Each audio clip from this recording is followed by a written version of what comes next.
Réagir.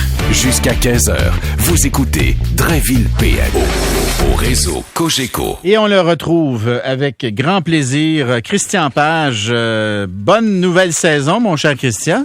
Ben, pareillement pour toi, Bernard. Ah, écoute, je sens qu'on ne va pas manquer de sujets. On n'en manque jamais.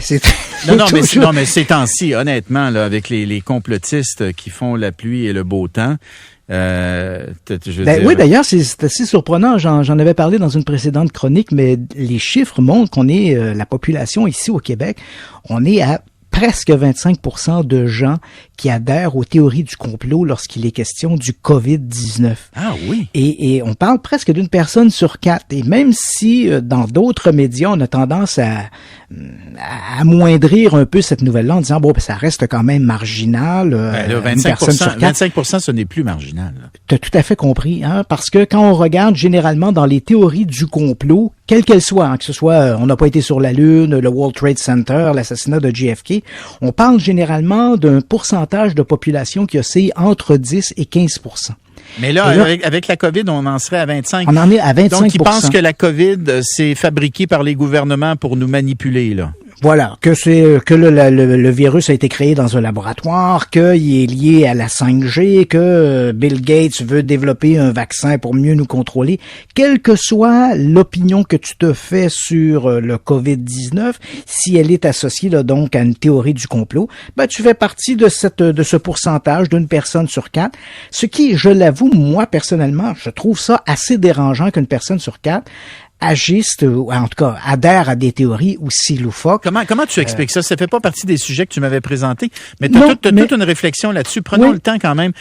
Comment tu expliques ça? En fait, dans un premier temps, il y a toujours les mêmes mécanismes. Hein. Les gens, et je pense que le fait du confinement a entraîné ce problème-là. C'est-à-dire que les gens se sont retrouvés chez eux, et là, ben, comme ils sont directement touchés, parce que généralement, les grandes théories du complot ne nous touchent pas directement. Le World Trade Center, à moins d'avoir des gens, des proches qui aient été dans le bâtiment ou que tu vives à New York, c'est quand même des choses qui sont un peu éloignées de nous. L'homme sur la Lune, ben, ça change pas grand-chose dans notre vie de tous les jours. Là. On se dit, y a-tu été ou pas été? Mais le COVID-19 nous touche tous directement.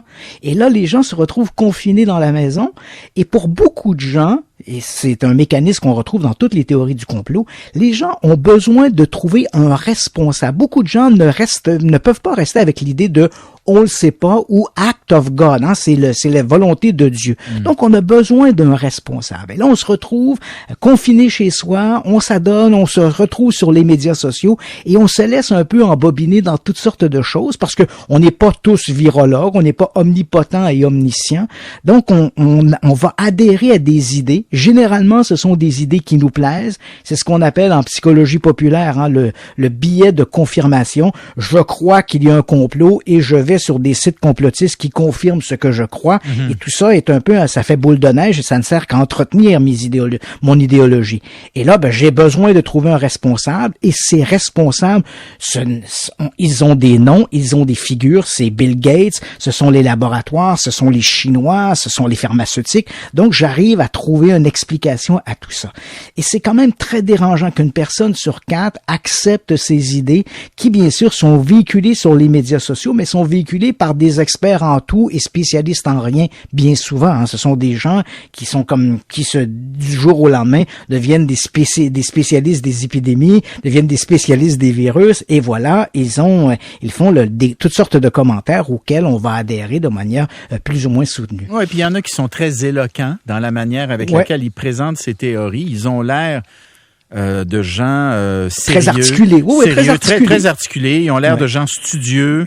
Ils parlent gravement. Puis là, ma foi, ils parlent avec une certaine autorité, pour ne pas dire une autorité certaine. Oui, et ce qu'il faut retenir aussi, Bernard, dans ce genre de truc-là, c'est dans n'importe quel domaine de la science où il y a des inconnus, hein, que ce soit en astronomie, en physique, en médecine, en n'importe quoi, il y a jamais 100%, il y a jamais un consensus à 100%.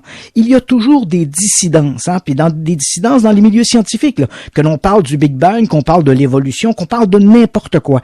Il y a rarement un consensus à 100%. Et là, dans le cas du COVID-19, COVID-19, bien sûr, il y a de la dissidence. Mais avant d'adhérer à ces voix dissidentes, dans ce qu'on appelle le syndrome Galilée, c'est pas parce que tu es dissident, que tu es marginal, que tu as forcément raison. Hein? Galilée, c'est loin, c'était il y a 500 ans. Donc, généralement, c'est sûr que si on regarde l'ensemble de la communauté scientifique, on aura, par exemple, une adhésion à certaines affirmations scientifiques qui regroupent peut-être 95% de la communauté et un 5% de marginaux, de scientifiques, qui sont des gens instruits, éduqués, qui connaissent dans bien des cas le sujet, mais qui, pour des raisons X ou Y, n'adhèrent pas au reste de la communauté. On le voit dans le cas des gaz à effet de serre, par exemple. Voilà. T'as des scientifiques qui sont dissidents sur cette question-là et qui deviennent les personnes de référence pour ceux et celles qui refusent de reconnaître le phénomène du réchauffement, par exemple. Et il est justement là le danger. Hein? C'est-à-dire qu'on va donner les gens qui veulent croire aux théories du complot. Tu as parlé des gaz à effet de serre, le réchauffement de la planète, tout ça. C'est sûr qu'il y a des voix dissidentes. Ces gens-là sont pas nécessairement des individus, des imbéciles, mais pour X ou Y raison, oui. ils ont des réserves. Oui. Et malheureusement, dans les cas des théories du complot, on va donner beaucoup trop d'espace à ces individus marginaux plutôt qu'à la voix qui semble celle qui regroupe le plus de scientifiques. La voix consensuelle. Voilà. Et il faut quand même se méfier il faut écouter ces gens-là, mais il faut faire attention avant d'adhérer à ça. Il faut regarder aussi ce que dit, comme tu le dis si bien, la voix consensuelle du reste de la communauté scientifique. Mais il faut pas les ignorer. Moi, je suis pas, je m'inquiète, oui. Mais je pense qu'il faut en parler. Parce que de les ignorer puis de dire c'est toute une gang de coucous, tu règles rien. Là. Je pense qu'à un moment donné, il faut que tu reconnaisses qu'il y a un courant dissident. Puis il faut voir un peu comment on en arrive là. Si on veut éventuellement les ramener, ben je pense qu'il faut en parler. Il faut reconnaître leur existence. Puis il faut pas trop. Moi, des fois, tu sais, le mépris là. C'est pas une façon de rallier quelqu'un, c'est pas une façon de convaincre quelqu'un. À un moment donné, il faut faire attention aussi de pas Oui, mépriser. On en a déjà parlé aussi, Bernard, ensemble. C'est-à-dire que les médias ont tendance à dire, dès il y a une voix qui est un peu dissidente, elle devient la théorie du complot.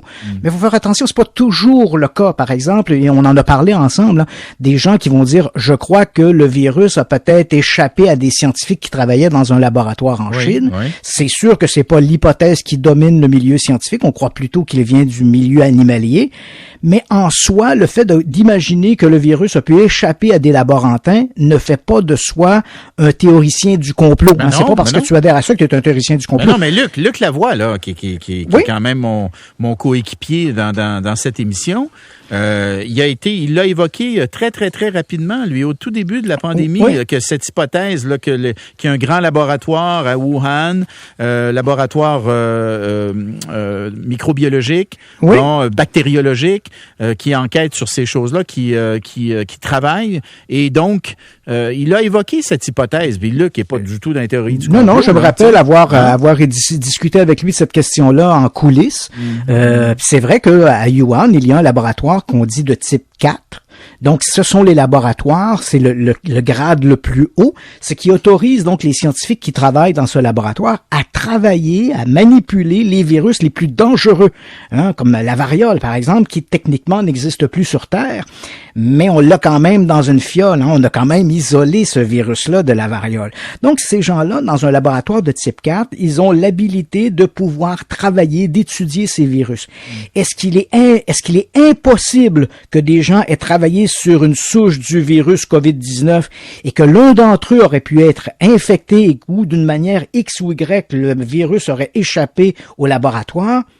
Ce n'est pas une théorie du complot. C'est peu probable. Insistons là-dessus. C'est peu probable, mais c'est pas impossible. Oui, voilà. Donc, si tu adhères à ça, ça ne fait pas de toi un théoricien du complot. Voilà. Donc, il faut se méfier un peu. L'idée de la théorie du complot est souvent une étiquette qui est facile à appliquer. Pour faire taire la dissidence, justement. Voilà. Mais il faut quand même écouter le discours. Oui, voilà, c'est ça. Bon, écoute, tu nous avais préparé quelque chose de très intéressant à propos de Monsieur Trump. Monsieur Trump, dans une entrevue à CNN, à Lou Dobbs, qui a été longtemps... il est maintenant à Fox, une entrevue à Fox, mais Lou Dobbs a été longtemps à CNN. Et là, il a fait une promesse électorale. Es-tu capable de me renverser ça en 3 minutes? C'est ce qui nous reste, mon cher ami. En fait, ce qui revient là-dedans, c'est qu'au cours des dernières semaines, on a beaucoup parlé de la question des ovnis et on en a parlé un peu en plein dans ce milieu de la campagne présidentielle. Donc, Lou Dobbs, comme tu l'as mentionné, il est à Fox. Il est surtout connu pour son critique économique. Et il y a quelque temps, bon, il y a une semaine, il recevait de Donald Trump. Ils se sont mis à discuter ensemble. Et à la toute fin, Dobbs dit à Trump, il dit, dites-nous, il y a beaucoup de gens autour de moi qui se questionnent sur la question des ovnis. Qu'est-ce que vous allez faire avec ça? Et là, un peu en badinant, Trump dit, vous savez, vous êtes peut-être les plus grands spécialistes des ovnis que je le suis, là, en référant à Dobbs ou au milieu des journalistes. Il dit, en ce qui me concerne, je vais faire ce que vous me demandez. Si vous voulez la transparence, c'est ce que je vais faire. Donc, c'est amusant de voir que, c'est un peu la façon de Trump de badiner pour essayer d'aller chercher un lectorat. Tu comprends? Les gens qui s'intéressent aux ovnis se disent, oh, voilà, Donald Trump va rendre public les dossiers sur les ovnis.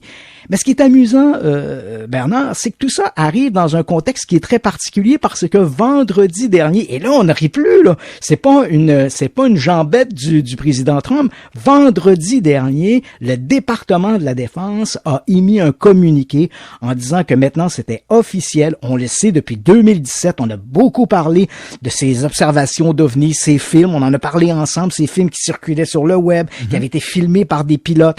Ben voilà que vendredi dernier, le département de la Défense a annoncé qu'il créait ce qu'il a appelé le Unidentified Aerial Phenomena Task Force, la force d'intervention sur les phénomènes aériens non identifiés. Donc c'est fait, c'est officiellement créé au département de la Défense, ce sera géré par la US Navy.